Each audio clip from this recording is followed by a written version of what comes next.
The curse of seeing what others don't. Carl Jung. That crushing exhaustion you feel right now, it isn't yours.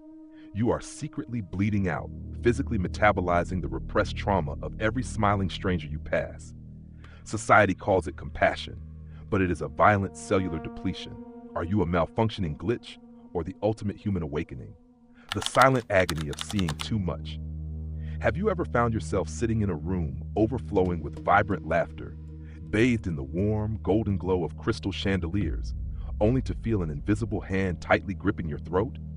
You are surrounded by the clinking of expensive wine glasses, the exchange of hollow hugs, and a symphony of programmed, flawless compliments, yet you are suffocating. You are suffocating because, unlike the others, your eyes have committed the ultimate social sin. They have accidentally pierced through the fragile, desperate masks everyone is wearing. In that exact fraction of a second, you do not flow with the collective euphoria. You sit there, utterly paralyzed, a wandering ghost trapped in a lavish banquet of the living. You see the trembling insecurity violently tearing at the edges of an arrogant smile. You hear the deafening, silent screams of terror echoing behind grandiose tales of success. You realize, with a clarity so brutal it makes your stomach churn, that this entire magnificent play is nothing but a pathetic, unspoken pact to outrun the paralyzing fear of absolute solitude.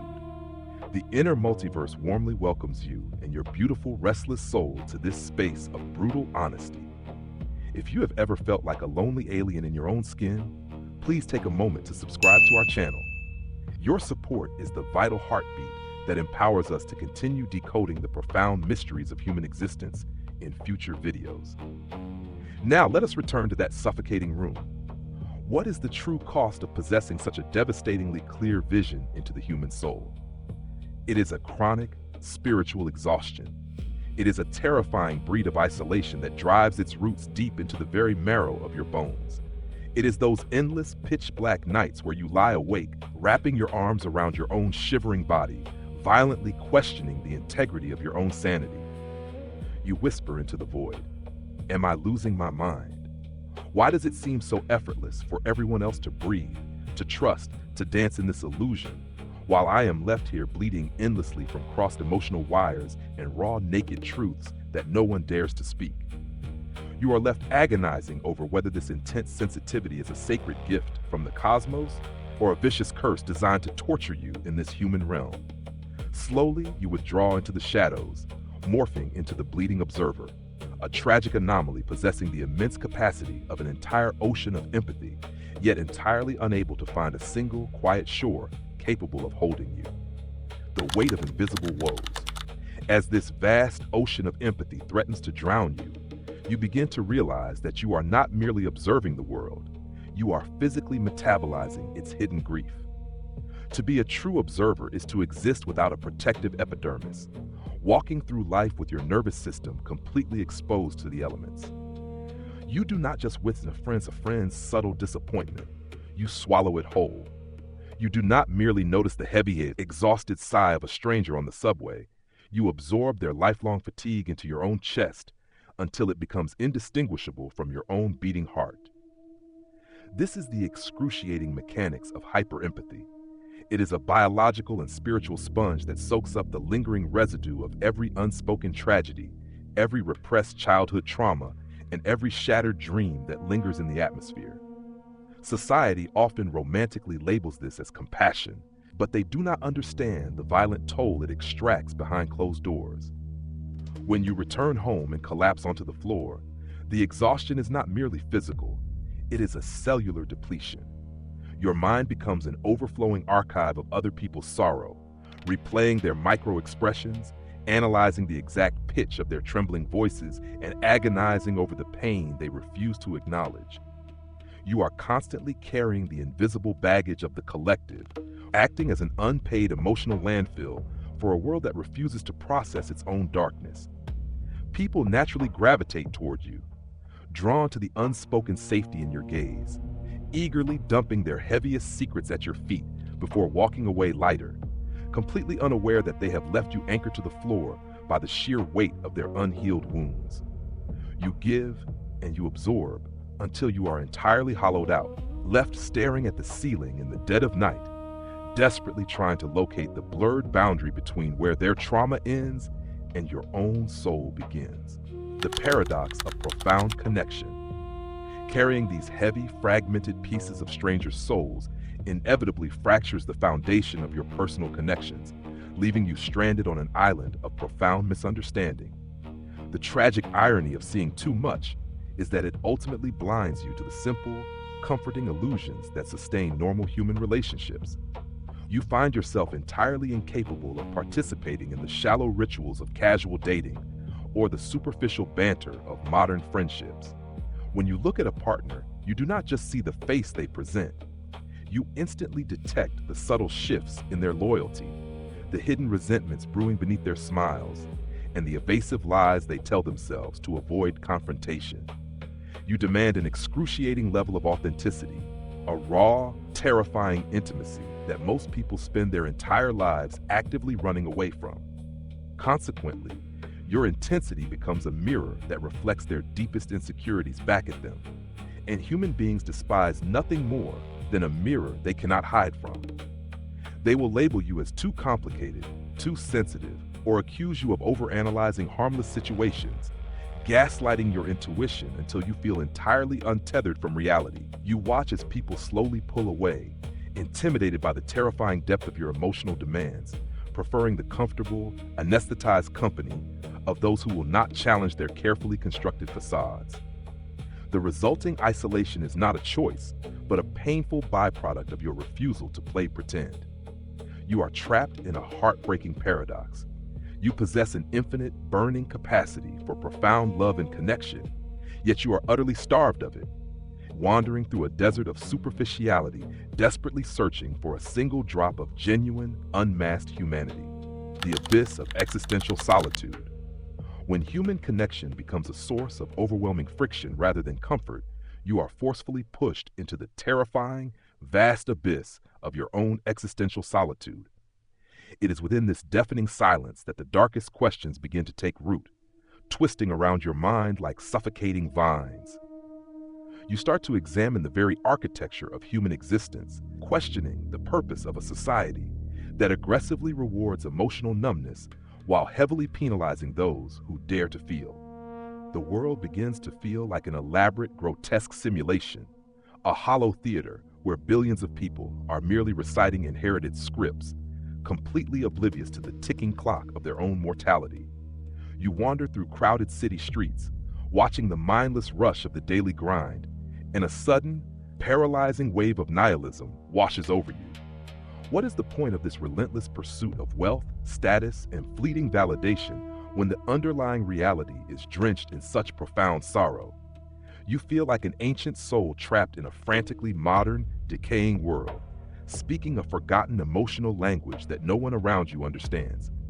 To survive the crushing weight of this realization, you seek sanctuary in the abstract. You disappear into the haunting melodies of melancholic music, lose yourself in the dense pages of philosophical literature, or retreat into the untamed embrace of nature, the only place where existence feels honest, unpretentious, and devoid of hidden agendas. Yet, even in these solitary sanctuaries, the lingering question haunts your every waking moment. Were you born into the wrong era? Or are you simply a malfunctioning glitch in the human evolutionary code, cursed to bear witness to a truth that was never meant to be seen? The quiet evolution of acceptance. Yet, within the darkest depths of this existential abyss, a fragile but unyielding light finally begins to flicker, illuminating a path toward a radical, hard-won acceptance. You slowly begin to realize that this agonizing sensitivity, this heavy burden of the bleeding observer, is not a punishment handed down by a cruel universe, but rather a profoundly rare and sacred superpower. It requires an extraordinary caliber of strength to walk through a world made of sharp edges and remain unequivocally soft. The very empathy that once threatened to drown you becomes the compass that guides you toward your true purpose. You stop apologizing for the depth of your oceans and the intensity of your storms. You begin to understand that while your profound vision alienates you from the superficial majority, it magnetically aligns you with the few, incredibly rare souls who vibrate at your exact frequency. When you finally connect with another who sees the world through the same piercing, untamed lens, the collision is nothing short of magical, an instant recognition of a shared homeland after a lifetime of exile. You learn to build vital, impenetrable boundaries, treating your energy not as an infinite resource for the taking, but as a precious, guarded sanctuary. You stop trying to heal the unready and instead channel that immense emotional reservoir into creating art, writing truth, or simply living as a quiet beacon of fierce authenticity.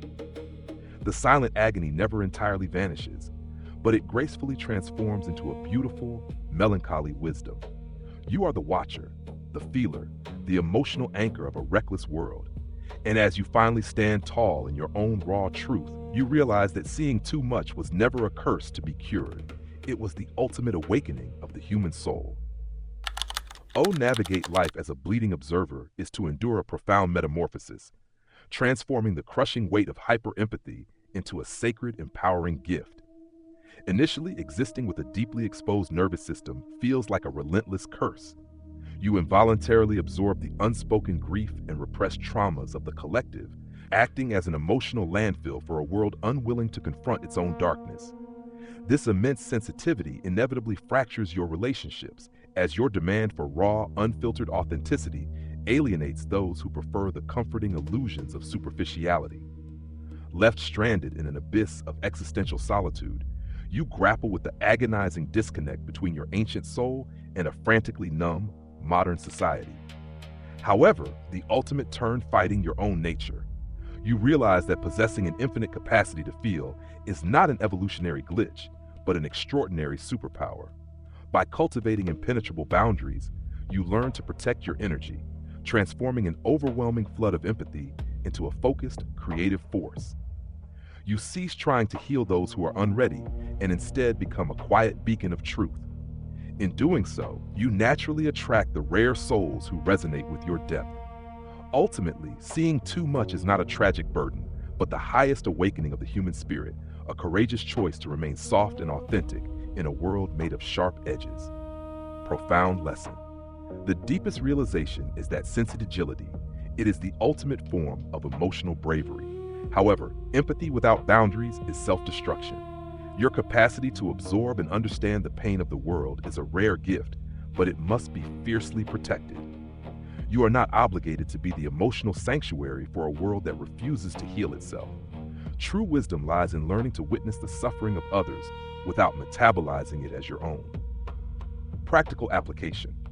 Establish fierce boundaries. Treat your emotional energy as a F yourself. Permission to step away from chronic complainers, energy vampires, and environments that deplete your spirit.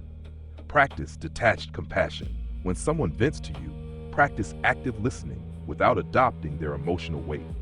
Visualize a glass wall between you and their pain. You can see and understand it, but it cannot penetrate your physical body.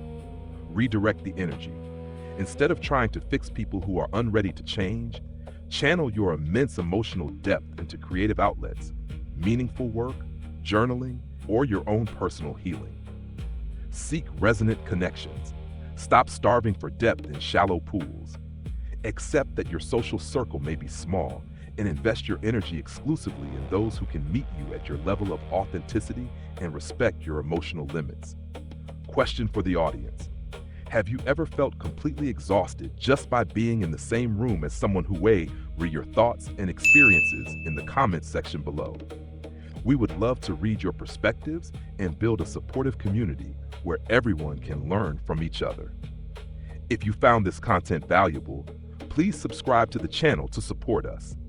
Your subscription gives us the greatest motivation to continue producing deep, high-quality content for you in the future.